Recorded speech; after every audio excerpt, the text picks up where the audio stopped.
Good morning students. Gayatri Vidya Mandir senior secondary school Sanchore का YouTube channel आप सभी का स्वागत करता है। हम इंग्लिश सब्जेक्ट क्लास 11th का हमारा जो टॉपिक है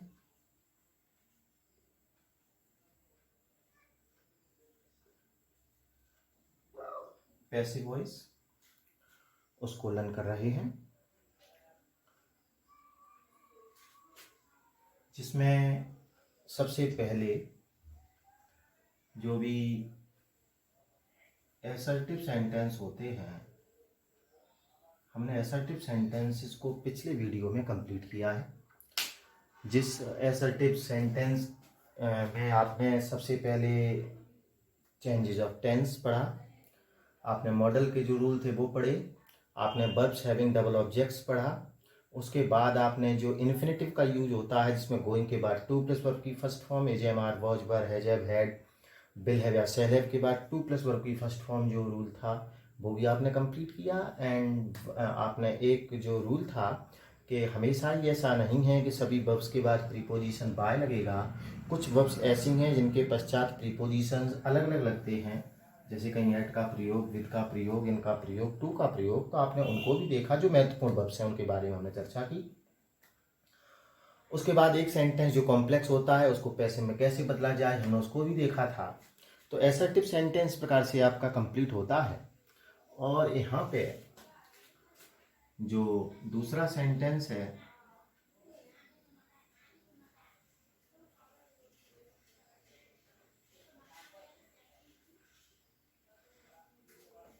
इंटेरोगेटिव सेंटेंसेस।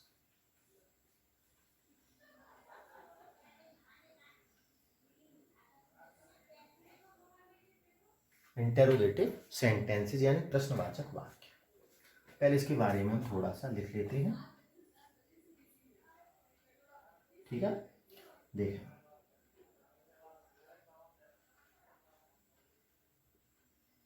प्रश्नवाचक, इंटेरोगेटिव को प्रश्नवाचक कहते हैं। प्रश्नवाचक सेंटेंस का तात्पर्य होता है वाक्य। प्रश्नवाचक वाक्य का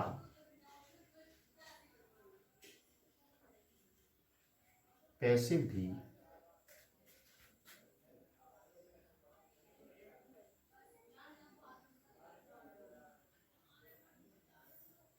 प्रश्नवाचक ही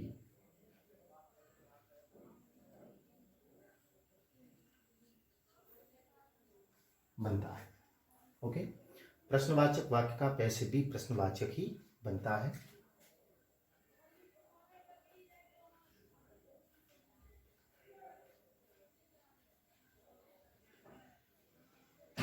वाक्य के अंत में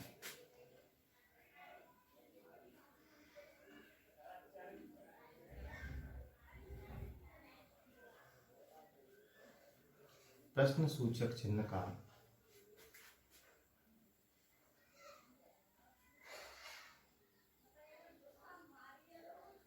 प्रयोग करते हैं, ठीक है।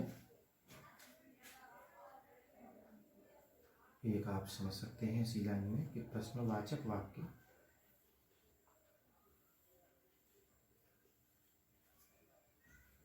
निम्नलिखित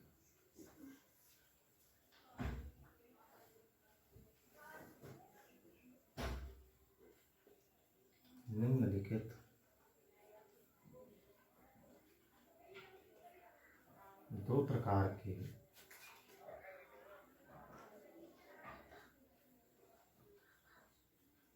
होते हैं। प्रश्नवाचक वाक्य निम्नलिखित दो प्रकार के होते हैं। कौन कौन से होते हैं उसे देखते हैं।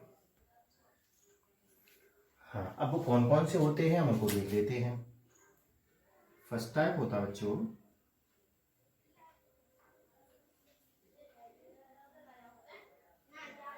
Yes no,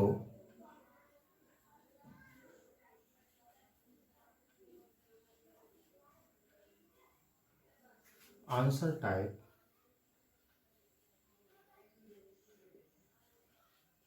question.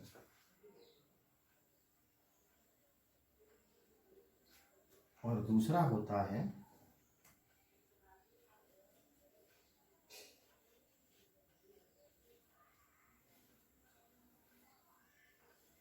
WH word type question. Okay, अब समझ लो। देखो, yes no answer type question से कहने का तात्पर्य है ऐसा प्रश्न जिसका आंसर हाँ या ना में दिया जा सके। तो हाँ या ना में आपका जो आंसर होता है, तो वो प्रश्न जो है हमेशा ही इंग्लिश सेंटेंस में तो हेल्पिंग वर्ब से प्रारंभ होगा और हिंदी में हमेशा ही क्या से प्रारंभ होगा। आपने टेंस के टॉपिक भी पढ़ रखे हैं तो आपको पता है। WH वर्ड टाइप क्वेश्चन से कहने का तात्पर्य है ऐसे क्वेश्चन जिनमें WH वर्ड जो है प्रारंभ में ही आ जाता है। ठीक है, अंग्रेजी के जो भी सेंटेंस होते हैं उनमें WH वर्ड कहाँ जाएगा सर? WH वर्ड में WH फैमिली के पूरी, जैसे हु है, व्हाट है, व्हेन है, वेयर है, हाउ है, ठीक है, हाउ मच है, हाउ मैनी है, विच है, हुम है, हु है, तो वो सब आपके WH वर्ड हैं, वो शुरू में आ जाते हैं। तो एक इसका रूल और एक इसका रूल। तो हम सबसे पहले आज पढ़ेंगे yes no answer type question, इनको पैसे में बदलने का तरीका। ठीक है, आज हम पहला पढ़ेंगे yes no answer type question. तो इसमें आप लिखेंगे थोड़ा सा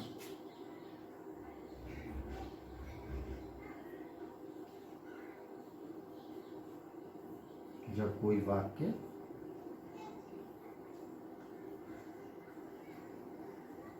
सहायक क्रिया से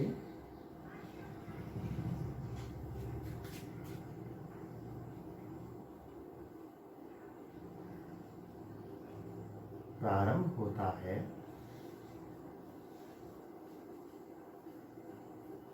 तो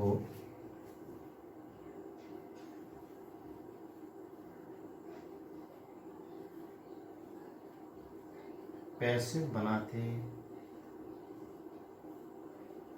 समय भी टेंस तथा कर्ता के वचन के अनुसार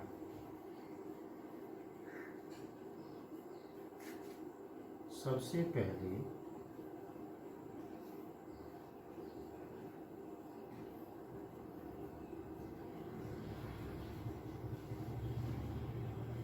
सहायक क्रिया ही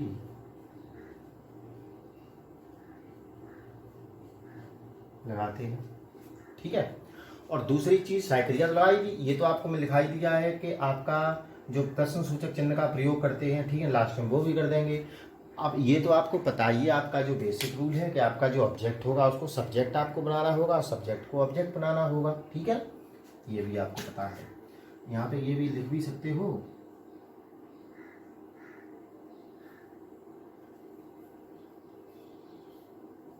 कर्ता को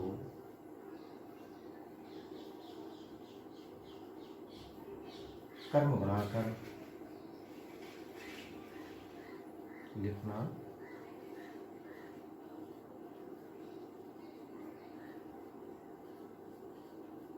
आवश्यक होता है। कर्ता को कर्म बनाकर लिखना कैसा होता है? जरूरी होता है। ठीक है ना, उसको भी हम लिखते हैं। अब इसके बाद हम देखेंगे इसके कुछ एग्जाम्पल्स। तो सबसे पहले तो आप इसका एक स्क्रीनशॉट ले लें, उसके बाद देखते हैं कि किस प्रकार से इनको चेंज किया जाए।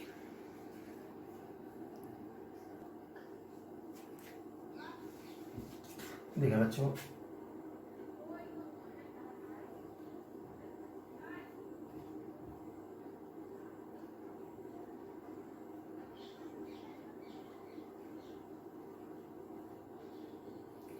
सेंटेंस है जैसे आपके सामने डू यू प्ले हॉकी। देखो सेंटेंस आपका डू से शुरू है, डू आपकी हेल्पिंग वर्ब है, डू है, डज है, डिड है। ठीक है, यू आपका सब्जेक्ट है, प्ले वर्ब है और हॉकी आपका क्या है? ऑब्जेक्ट है।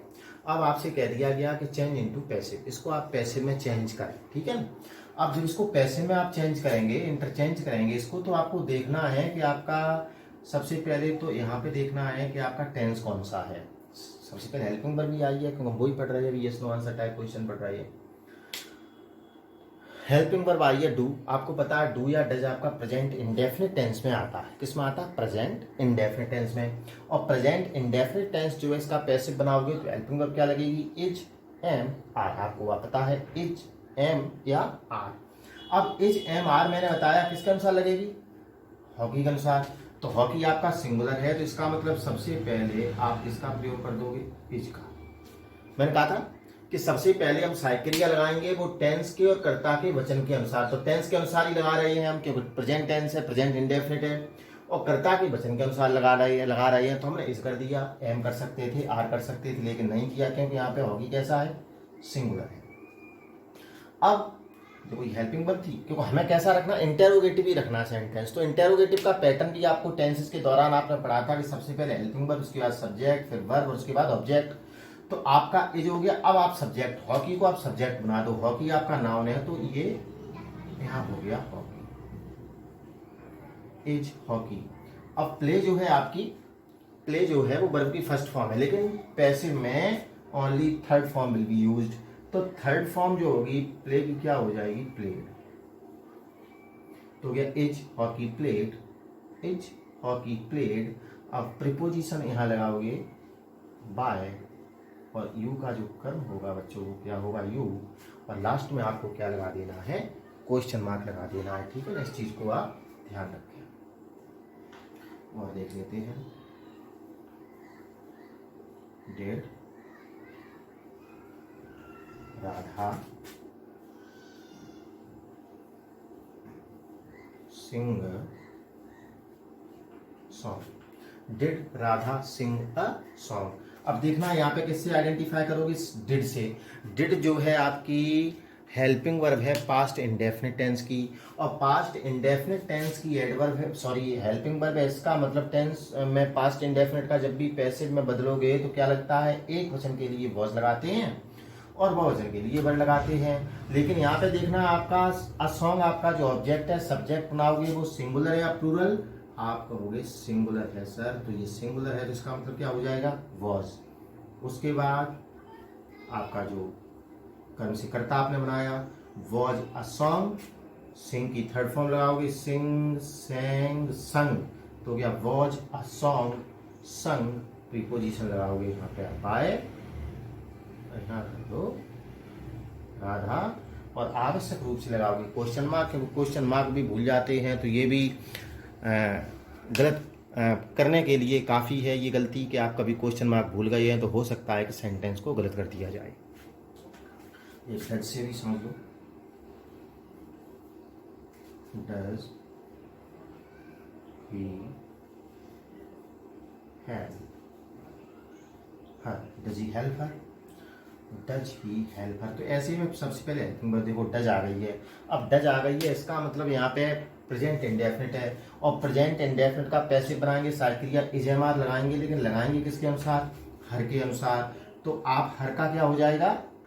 सी हो जाएगा, और सी के अनुसार यहाँ पे क्या लगाओगे? इज, सिंगुलर है ना इज, सी सिंगुलर, इज लगा दिया इज सी। अब हम क्या कर देंगे इसको? हेल्प को थर्ड फॉर्म में बदलोगे, हेल्प्ड हो जाएगा, प्रीपोजिशन बाय हो जाएगा, और ही का जो ऑब्जेक्ट आप लगाएंगे दैट विल बी हिम, और at last you will use question mark. ठीक है, तब आपका सेंटेंस कंप्लीट होता है। तो हो जाएगा is she help by him. तो ये डू का, डिड का और डज का, ये आपका प्रेजेंट इंडेफिनिट का, ये भी प्रेजेंट इंडेफिनिट का, और ये था पास्ट इंडेफिनिट का। देखो जब भी किसी सेंटेंस में यहाँ डू आया हो, डज आया हो या डिड हो, उसके बाद क्या होगा? आपका सब्जेक्ट होगा, वर्ब की फर्स्ट फॉर्म होगी, और यहाँ पे ऑब्जेक्ट हो। डू हो, डज हो या डिड हो, subject, verb, first form, object. इसको जब पैसिव में बदलोगे तो जब तक आपका डू या डज होगा, ठीक है ना, तब तक तो हेल्पिंग वर्ब आपकी या तो इज रहेगी या एम रहेगी या रहेगी आर। और जैसे ही डिड आ जाएगा तो डिड के स्थान पे फिर क्या हो जाएगी? या तो हो जाएगी वॉज या हो जाएगी वर। ठीक है ना, डू डज होने पर तो इसे मार लगता है, डिड होने पे क्या लगेगा? वॉज या वर। उसके बाद यहाँ पे आपका जो सब्जेक्ट है, सब्जेक्ट कौन सा बच्चों, जिस ऑब्जेक्ट को आपने सब्जेक्ट कर दिया है, ठीक है, यहाँ पे ऊपर लिख सकते हो कौन सा, ये जो कर्म था, यहाँ सब्जेक्ट हो गया। और सब्जेक्ट के बाद यहाँ पे आप कर दोगे वर्ब की थर्ड फॉर्म, यहाँ पे लगाओगे प्रीपोजिशन आप, ठीक है ना, बाय या कोई भी प्रीपोजिशन हो सकती है।